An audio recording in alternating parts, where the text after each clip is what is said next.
저는 지난 역사에서 우리가 과거 김대중 대통령에게 더 씌워졌던 빨갱이라는 망국적인 색깔론 공세가 또다시 이 국회 국정감사 의정단상에서 난무하고 있는 데 대해서 대단히 심각하게 유감을 표시를 합니다.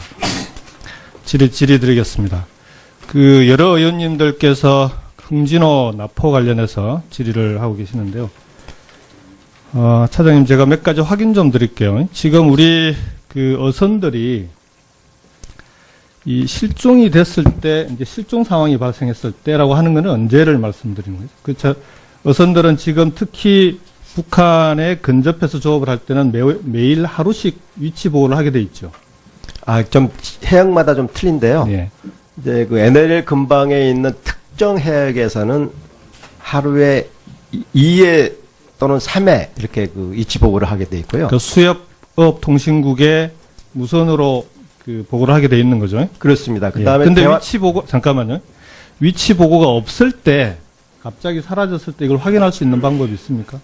네. 지금 이 거리에 따라서 좀 다릅니다. 이게 통신 장비들을 배가 여러 통신 장비를 장착하고 가는데 거의 대부분이 근거리밖에는 미치지 못하기 때문에 대화태 정도 가게 되면은 그 선박이 신고하지 않는 한 네. 확인이 좀 이번 흥진호 같은 경우에는 본인들이 어선에서 직접 무선으로 위치 보고를 하지 않는 한 어디로 어떻게 실종이 됐는지 알 수 있는 방법이 현재로서는 없는 거죠. 그렇습니다. 네. 그래서 이제 이 위치 보고가 없어지면은 같은 선단인 경우에는 다른 어선들을 통해서 확인한다든지 그런 식의 대체 수단도 강구를 하고 있는 거고요. 네. 자, 그럼 두 번째로 흥진호가 이제 북에 납포가 됐습니다. 납포가 되었다는 걸 알 수 있는 방법이 있습니까?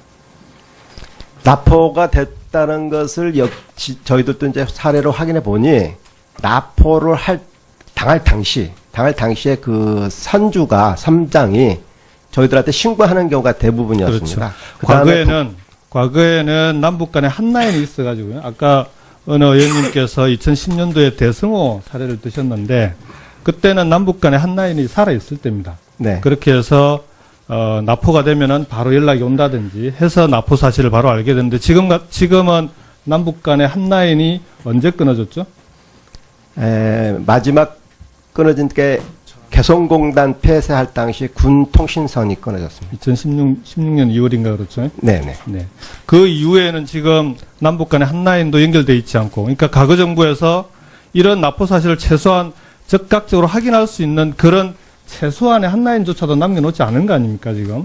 그런 상황에서 이번 흥진호를 보게 되면은 10월 20일 날 흥진호에서 최종 보고를 하는데 최종 보고 이후에 통신 수단을 고의적으로 단절을 했습니다. 확인해 보니까 위치 보고도 미이행하고 그러다 보니까 일단 그때부터 해경과 관계기관은 합동으로 수색을 시작을 한 거고요. 그리고 선주 측에서도 10월 22일 날 허위 보고를 합니다. 파워포인트 좀 띄워보시겠어요? 지금 보시면은 최종 보고한 위치가 2번입니다. 10월 20일 날.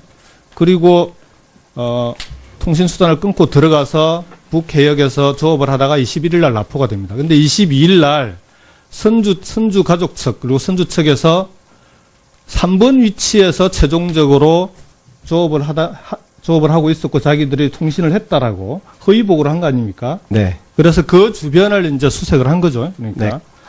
그리고 22일 날은 청와대 위기관리센터에 어쨌든 장기 실종 상황이니까 상황 보고가 된 거고. 24일 날 안보실장께서도 상황 보고를 받으시고 그 이후에 매일 1일 상황 보고를 받으신 거고요. 네. 근데 그리고 26일 가야 선주 가족들도 경찰 측에 이제 이게 뭐 좀 이상하다고 문의를 하는 그런 상황이었습니다. 그러다가 27일 날 북한 조선중앙통신이 납포를 발표하고 그날 저녁에 기원한 겁니다.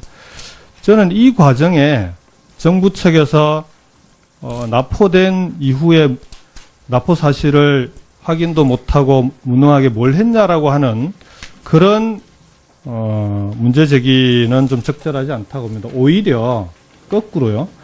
앞으로도 이런 일이 발생하지 않도록 재발하지 않도록 하기 위한 대책을 얘기해야 되는 거 아니냐. 우선은 이런 식으로 직접 위치 보고를 하지 않으면은 실종 사실을 알 수 없게 되어 있는 이 부분을 개선을 해야 되지 않겠습니까? 네. 예, 정부 측에서 개선 대책을 갖고 계신가요? 네. 그렇지 않아도 유관기관들하고 후속 조치를 저희들이 했는데, 일단 그, 원외에 나가 있는 선박들은 위치 확인할 수 있는 장비가 구축되어 있습니다. 그러나 근해에서 조업하는 그 어선들은 이 장비가 상당히 그 고가이기 때문에 거의 장착을 하지 않고 있는데, 지금 해수부에서 내년도 예산에 반영해서 내년도부터 그 장비를 개발해서 19년도부터는 근해에서 조업하는 어선들도 위치 확인이 가능하도록 어선 안전 종합 관리 시스템을 지금 검토를 하고 추진해 나가고자 합니다.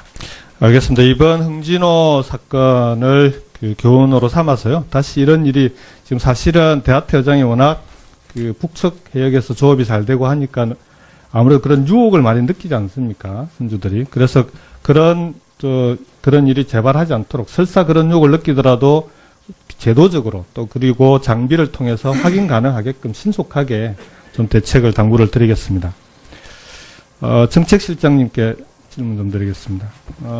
동료 의원님들께서 이제 문재인 정부 6개월 평가 관련해서 여러 가지 말씀들이 계셨는데, 안보나 인사 등등 관련해서 여러 가지 말씀들이 있었고요. 경제 참사다라는 표현을 쓰셨는데, 최근에 한국은행 발표를 보게 되면은 3, 4분기에 경제 성장률이 1.4%. 그래서 올해 전체 경제 성장률이 이대로 4분기에서 경제 성장률이 0으로 가더라도 3%를 넘기게 될 것 같고요. 그리고 수출도 7%, 그 외 여러 가지 지표들이 괜찮은 걸로 나와 있습니다. 이걸 경제 참사라고 할 수 있을까요? 경제는 상당히 좋아지고 있는 추세입니다. 네. 저는 그럼에도 불구하고 이 지표 중에 소비가 0.7%입니다. 그러니까 지표상으로는 나아지고 있는데 이게 국민들이 특히 자영업자라든지 소상공인, 중소기업 하시는 분들에게 피부로 경제가 좋아지고 있다는 걸 느끼지 못하는 상황이다. 그래서 실제 인생 현장에서 국민들이 피부로 경제가 좋아지고 있다는 걸 느낄 수 있도록 정부의 적극적인 경제 대책을 좀 더 확실하게 당부를 부탁드리겠습니다. 네, 알겠습니다. 경제가 성장한 그 총량과 비교해 볼 때 일반 중산층 서민 가계에서 느끼는 성장의 성과는 아직은 좀 미흡하다 하는 지적, 예, 저도 동감합니다. 네, 김경수 의원 수고하셨습니다. 다음 한국당의 송석준 의원님 질의하시고요. 예, 상생과 조화의 도시 통일의 고장 이천시 지역구 출신 송석준 의원입니다.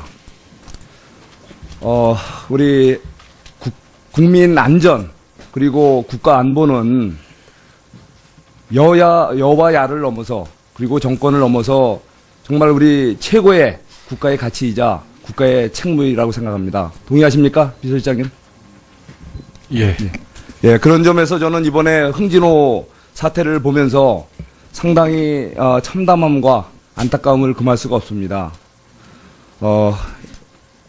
우리 차장님, 예, 국가안보 네. 차장님, 이번에 흥진호, 예, 우리 이 조난이라고 그러셨죠? 예, 그리고 나포 처음 이 사고를 우리 정부가 인지한 건 언제입니까?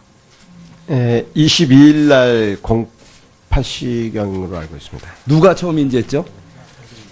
원래 그 하루 1회씩 그 위치 보고를 하게 됐는데, 네. 야, 그다음에 21일 날. 자, 그러면 그 당시는 뭐 어떤 식으로 조난으로 인식했나요? 어떻게 뭐 문제 있다고 어떤 식으로 인식했나요? 위치 보고를 36시간 동안 안 하게 되면은 그 어선을 조난 가능성이 염두에 두고 수색 활동을 합니다. 네, 근데 했죠. 예. 이제 하루가 조금 지나도 위치 보고가 안 돼서 어선 통신국에서 계속 위치 보고를 안 하게 되니까 이 해경에 좀 위치 보고를 안 하니까 좀 수색. 자, 그 수색 작업에 외국 선박도 동원됐나요? 네. 외국 선박도 동원이 됐어요? 수색 작업에? 최초부터는 안 했고요. 예, 언제? 그런 위치 보고가 안 되니까 36시간이 아직 안 된 상태니까 통신을 통해서 계속 우리 어선 통중국이나 해경청에서 그 통신 네. 확인을 했어요. 자, 그리고 이게 지금 BH에서 처음 인지한 건 언젠가요? 그때 그 해경으로부터 위치 신고 미이행 선박으로 보고가 들어왔습니다. 언제? 22일 날 22일 날 08시경. 일찍 왔네요. 네. 그래서 어떤 조치를 취하셨어요, 청와대에서는? 저희들이 그때 당시에는 위치 보고 미선박이기 때문에 그냥 지금 결과만 기다리고 있었나요? 네, 매뉴얼에 따라서 저희들은 이제 관심 상태였습니다. 상태로. 관심. 네. 네. 우리 그런 자, 그 그러면은 재난이나 이게 납포 사실은 언제 처음 인지하시게 됐어요? 납보 사실은 27일 날 북한폭 발표 보고 알았습니다. 이거 너무 황당하지 않습니까? 이게 납포라는 것은요, 두 가지 의미가 있는 거 아닙니까? 한마디로 국민의 안전이 우리의 적성국가에 의해서 이미 상실됐다는 얘기죠. 예? 그분들이 붙잡혀 가서 제2의 원비어가 돼서 돌아올지 어떻게 알겠어요. 그렇죠? 일단 국민의 일단 안전이 일단은 심각한 위기 상황으로 갔던 거 아닙니까? 납포 순간. 자, 그리고 이건 또 문제가 단순한 국민의 안전 문제가 아니죠. 바로 이 납포를 한 상대방은 우리의 적이 될 수 있는 북한 선박이에요. 북한에 누가 납포해 갔나요? 북한 함정이 납포한 걸로 알고 있습니다. 어떤 함정이에요? 군함이에요? 그쪽 무슨 어떤 함정이에요? 네, 어선입니까? 경비정으로 알고 있습니다. 북한 군 경비정이죠? 네. 북한 군에 의해서 우리 국민이 그야말로 포로로 잡혀간 겁니다. 포로라기보다는 뭐라도 강제로 잡혀갔죠. 자, 이거 정말 심각한 상황 아닙니까? 그런데 그거를 북한 중앙통신이 발표하면서 그걸 인지하셨어요? 그거 정말 물리적으로 좀 불가능한 상황이었습니다. 아까 말씀하셨죠. 그런 물론 장비들이 다 오작동되고 그쪽에서 고의로 은폐를 해서 그랬다고, 그죠? 자, 우리 그 아까 화면 좀 준비 좀 해줘봐요. 저 이거를 보면서 세월호랑 너무나 비교가 돼요. 세월호 사태와 이번 흥진호 사태는 어떻게 이렇게 정말 심각하게 대비가 되는지 모르겠어요. 자, 그게 우리 보세요. 우리는 지금 전혀 우리 선박이 7일간이나 떠들고 있는데 그야말로 공해상을 떠들든 우리 상대방 수역을 떠들든 이미 벌써 그 22일 날 인지했으면서도 5일간 뭐 했습니까? 그런데 북한은 어때요? 북한은 어땠나요? 북한은 벌써 인지를 하고 납포하고 거기 가서 조사까지 다 했지 않습니까? 예?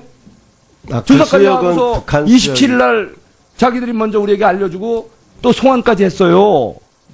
근데 우리는 뭐 했습니까? 그동안에. 네, 저희들 수색 활동했습니다. 수색 활동했는데 네. 북한은 벌써 우리가 북한군보다 장비가 부족합니까?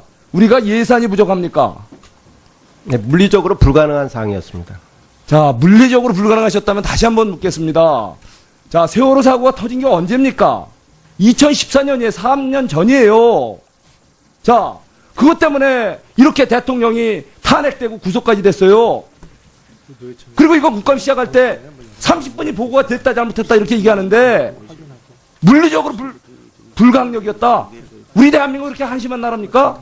저희들은 조난 가능성에 염두에 두고 최대한도로 자, 그런데 노력을 보세요. 기울였습니다. 상대적으로 북한은 어땠어요? 북한은 그럼 북한은 무슨 장비가 있어서 우리 선박이 공해상을 떠도는 걸 찾아내고 그건 그것도 안전한 북한 장비들이 관리 수역입니다. 그쪽은 관리 수역이라 하더라도요. 북한 수역이기 때문에 우리 잘 아시잖아요. 북한 선박이 우리 측에 넘어가면 우리들이 또 아시잖아요. 납포를 우리 하게 남북 됩니다. 그 공해상이든 서로가 서로를 인지하는 건 장비 없고 그 선박을 식별할 수 있는 전자장비 없이는 잘하기 어렵잖아요. 자, 이거 보세요. 지금 7시간의 비밀을 갖고 이렇게 나라를 흔들어대고 그랬는데 7일간 우리 정부는 이렇게 무능하고 답답하게 더구나 지금 돌아왔는데 조사 결과 지금 안 나왔습니까? 아직? 안 나왔어요? 네, 지금 중이죠? 정확하게 조사 활동 중에 있습니다. 자, 북한은 보세요. 얼마나 신속한지. 우리 선박을 일찍 찾아내고 예인에 가고 조사까지 다 마치고 우리에게 어땠습니까? 지금 구조를 세월호 구조 세월호 선박 위치는 미리 알았어요. 지금 이게 정부가 이런 사실조차도 모르고 헤맬 때 세월호는 위치는 알았잖아요. 현장 구조 활동 작전에 실패한 거죠. 아시잖아요. 우리 군 출신이시니까 우리 이상철 차장님 전장에서 작전에 실패하는 장수는 용서는 있어도 경기에 실패하는 장수는 용서할 수 없습니다. 의도적으로 모든 저는 지난 역사에서 우리가 과거 김대중 대통령에게 더 씌워졌던 빨갱이라는 그 망국적인 색깔론 공세가 또다시 이 국회 국정감사 의정단상에서 난무하고 있는 데 대해서 대단히 심각하게 유감을 표시를 합니다. 질의드리겠습니다. 그 여러 의원님들께서 흥진호 납포 관련해서 질의를 하고 계시는데요. 차장님, 제가 몇 가지 확인 좀 드릴게요. 지금 우리 그 어선들이 이 실종이 됐을 때, 이제 실종 상황이 발생했을 때라고 하는 것은 언제를 말씀드리는 거죠? 그렇죠. 어선들은 지금 특히 북한에 근접해서 조업을 할 때는 매일 하루씩 위치 보고를 하게 돼 있죠. 좀 해역마다 좀 틀린데요. 네. 이제 그 NLL 근방에 있는 특정 해역에서는 하루에 2회 또는 3회 이렇게 그 위치 보고를 하게 돼 있고요. 그 수협업 통신국에 무선으로 그 보고를 하게 돼 있는 거죠. 그렇습니다. 그 예. 다음에 근데 위치 보고, 잠깐만요. 위치 보고가 없을 때, 갑자기 사라졌을 때 이걸 확인할 수 있는 방법이 있습니까? 네. 지금 이 거리에 따라서 좀 다릅니다. 이게 통신 장비들을 배가 여러 통신 장비를 장착하고 가는데 거의 대부분이 근거리밖에는 미치지 못하기 때문에 대화태 정도 가게 되면은 그 선박이 신고하지 않는 한 네. 확인이 좀 이번 흥진호 같은 경우에는 본인들이 어선에서 직접 무선으로 그 위치 보고를 하지 않는 한 어디로 어떻게 실종이 됐는지 알 수 있는 방법이 현재로서는 없는 거죠. 그렇습니다. 네. 그래서 이제 이 위치 보고가 없어지면은 같은 선단인 경우에는 다른 어선들을 통해서 확인한다든지 그런 식의 대체 수단도 강구를 하고 있는 거고요. 네. 자, 그럼 두 번째로 흥진호가 이제 북에 납포가 됐습니다. 납포가 되었다는 걸 알 수 있는 방법이 있습니까? 납포가 됐다는 것을 저희들도 이제 사례로 확인해 보니 납포를 당할 당시에 그 선주가 선장이 저희들한테 신고하는 경우가 대부분이었습니다. 그렇죠. 과거에는 남북 간에 한라인이 있어가지고요. 아까 어느 의원님께서 2010년도에 대승호 사례를 드셨는데 그때는 남북 간에 한라인이 살아있을 때입니다. 네. 그렇게 해서 납포가 되면은 바로 연락이 온다든지 해서 납포 사실을 바로 알게 되는데 지금은 남북 간의 한라인이 언제 끊어졌죠? 마지막 끊어진 게 개성공단 폐쇄할 당시 군 통신선이 끊어졌습니다. 2016년 2월인가 그렇죠? 네네. 네. 그 이후에는 지금 남북 간의 한라인도 연결돼 있지 않고, 그러니까 과거 정부에서 이런 납포 사실을 최소한 즉각적으로 확인할 수 있는 그런 최소한의 한라인조차도 남겨놓지 않은 거 아닙니까, 지금? 그런 상황에서 이번 흥진호를 보게 되면은 10월 그런, 문제 제기는 좀 적절하지 않다고 봅니다. 오히려 거꾸로요. 앞으로도 이런 일이 발생하지 않도록, 재발하지 않도록 하기 위한 대책을 얘기해야 되는 거 아니냐. 우선은 이런 식으로 직접 위치 보고를 하지 않으면은 실종 사실을 알 수 없게 되어 있는 이 부분을 개선을 해야 되지 않겠습니까? 네. 예, 정부 측에서 개선 대책을 갖고 계신가요? 네. 그렇지 않아도 유관기관들하고 후속 조치를 저희들이 했는데, 일단 원해에 나가 있는 선박들은 위치 확인할 수 있는 장비가 구축되어 있습니다. 그러나 근해에서 조업하는 어선들은 이 장비가 상당히 고가이기 때문에 거의 장착을 하지 않고 있는데, 지금 해수부에서 내년도 예산에 반영해서 내년도부터 그 장비를 개발해서 19년도부터는 근해에서 조업하는 어선들도 위치 확인이 가능하도록 어선 안전 종합 관리 시스템을 지금 검토를 하고 추진해 나가고자 합니다. 알겠습니다. 이번 흥진호 사건을 교훈으로 삼아서요. 다시 이런 일이 지금 사실은 대하태 여장이 워낙 북측 해역에서 조업이 잘 되고 하니까 아무래도 그런 유혹을 많이 느끼지 않습니까? 선주들이. 그래서 그런 일이 재발하지 않도록 설사 그런 유혹을 느끼더라도 제도적으로 또 그리고 장비를 통해서 확인 가능하게끔 신속하게 좀 대책을 당부를 드리겠습니다.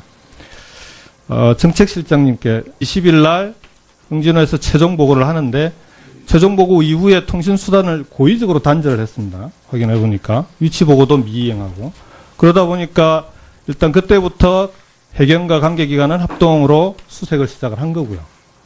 그리고 선주 측에서도 10월 22일 날 허위 보고를 합니다.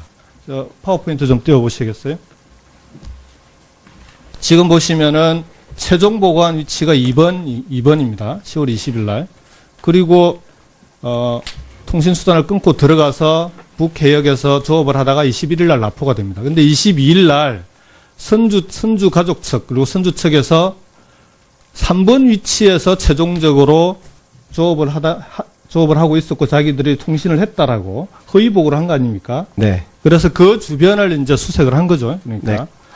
그리고 22일 날은 청와대 위기관리센터에 어쨌든 장기 실종 상황이니까 상황 보고가 된 거고.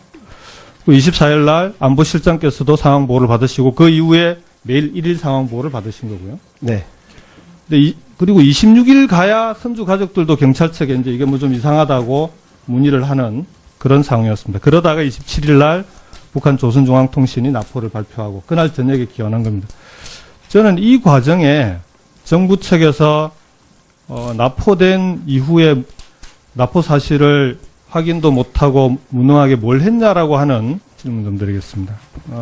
동료 의원님들께서 이제 문재인 정부 6개월 평가 관련해서 여러 가지 말씀들이 계셨는데 뭐 안보나 인사 등등 관련해서 여러 가지 말씀들이 있었고요.